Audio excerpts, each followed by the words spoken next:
The late Chris Hani was assassinated on this day, the 10th of April 1993. Hani, a fierce opponent of the apartheid government, was gunned down outside his Don Park home in Boksburg. I think there were 5 shots. Yeah. And I heard Chris's daughter Kwezi crying. I rushed out of the house. And then I saw her. She came to me running. And I went over the house and I saw Chris. He was lying there, clutching a newspaper. And I think he was dead. And then Kwezi was crying. I just took the child, took her home. Those close to him couldn't hold back their tears. I saw Chris Hani dead. Arrived about 10 to 15 minutes, I'm not sure of my times, after the call. And in the streets, as I entered, I found his daughter screaming. And in the driveway next to his car, his body lay. A shot behind his ear, a direct shot. Another shot on his jaw, showing that it was a marksman. The account of the events which I can give out at this stage is the following. Approximately 10:25 this morning, Mr. Hani drove up to his house, stopped in his driveway with the same car that's still parked there now, got out, and at the same moment, another car, a second car, we believe a Ford Laser, a red Ford Laser, pulled up and stopped behind Mr. Hani's car. According to eyewitness accounts, which are at this stage is still unconfirmed, seeing that we have not been able to obtain the affidavits yet. But it would appear that this is pretty close to the truth, or the real facts. The fact remains is that shots were fired.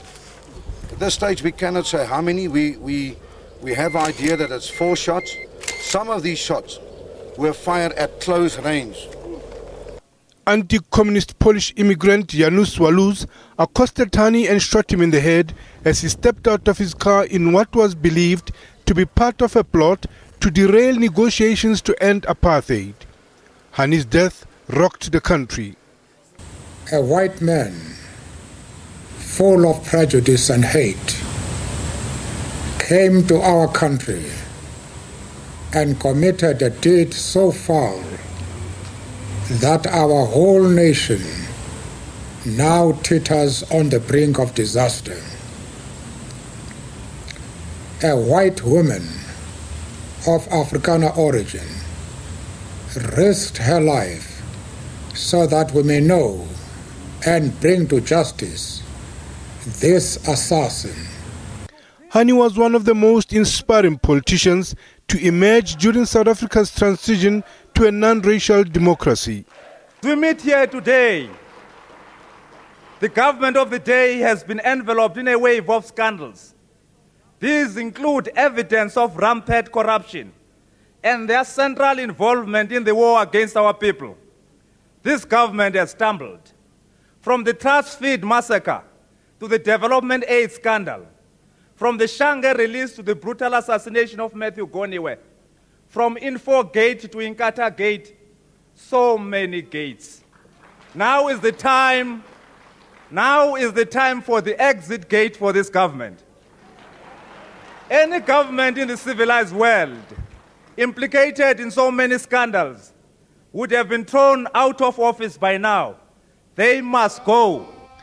Many also believed he was destined to play a leading role in shaping a post-apartheid South Africa. But his assassination robbed South Africa of a man some had predicted would be the country's president one day. Waluz fled but was arrested soon afterwards together with Clive Debbie-Lewis, a senior South African Conservative Party MP who had loaned the Polish killer his pistol. An alleged hit list of senior politicians, including Nelson Mandela and Joe Slovo, was found in Debbie-Lewis' house. For many South Africans, the country was about to explode, but wise counsel prevailed.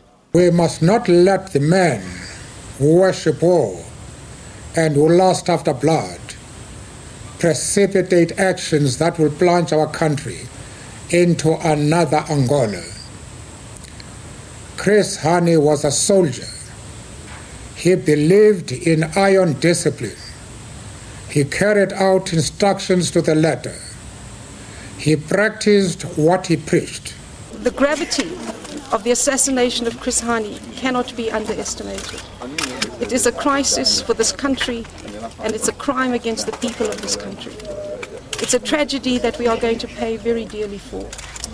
We are appealing to all our people to remain calm at this point in time, not to act on their own in any form around this question. Obviously, people will be highly emotional. Chris Hani is a hero to millions of South Africans. So we are asking people to remain calm. Debbie Lewis, 72, and the Polish-born Walus, 55, were sentenced to death for Hani's assassination. Their sentences were commuted to life imprisonment in 1995. Both Walus and Debbie Lewis are now serving life sentences for murder. Clive, Debbie Lewis' wife, Gay, also a senior Conservative Party figure at the time, was acquitted and subsequently immigrated to Australia.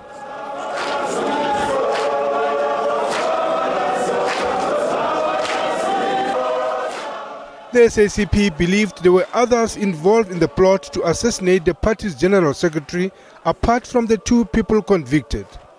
While the National Prosecuting Authority said Hani's case would not be reopened, South African Communist Party was adamant that information exists to justify the reopening of the case.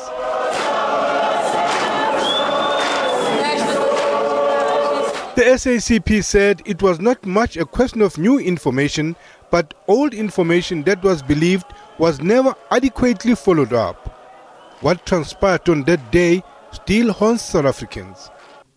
Walus and Debbie Lewis have applied for a presidential pardon after they were denied amnesty by the TRC. In April 1999, the TRC rejected an amnesty application by the two men, saying they had failed to prove that Hani's murder was politically motivated.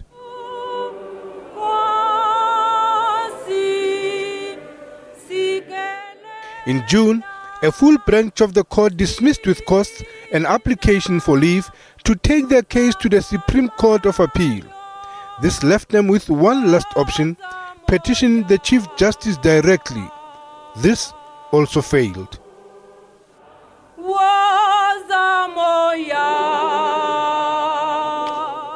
Lehana Tsotetsi, SABC News, Johannesburg.